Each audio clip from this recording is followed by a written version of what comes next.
इंसान जाता कहाँ है महाराज जी मरने के बाद? अगर पाप कर्म हुआ तो नरक जाता है, पुण्य कर्म हुआ तो स्वर्ग जाता है। अपने पाप और पुण्यों का भोग भोग कर फिर मृत्यु लोग आता है। पुण्य क्षीणे मृत आश्रय लेकर के उन पापों को नष्ट कर दो, नहीं तो तुम्हें नष्ट कर देंगे।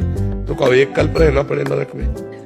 ऐसे जो हमने पाप किए हैं उसका हम यहाँ भुगतान कर सकते हैं महाराज जी, कि हमें जाना ना पड़े नरक? हाँ बिल्कुल कर सकते हैं, बिल्कुल कर सकते हैं। भजन के द्वारा, तीर्थयाटन के द्वारा, लोके विसंति। एक अपराध की भारत में ऐसी सजा है कि 20 साल सजा, आजीवन कारावास या फांसी की सजा एक ही अपराध में तो होते है।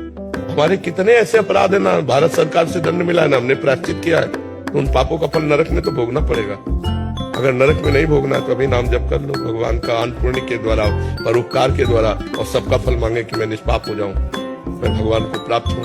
तो फिर भगवत प्राप्ति ही ना होती अगर पाप नष्ट ना होते तो। निष्पाप पुरुष ही भगवत प्राप्त होता है। तो निष्पाप तभी हो जाता है जब नाम कीर्तन, भगवान की लीला कथा श्रवण, भगवान की लीला कथा गायन, नाम जप, दूसरों को सुख पहुंचाना, इसी से हमारे पाप नष्ट होते महाराज जी समझदारी तो इसी में की है ही।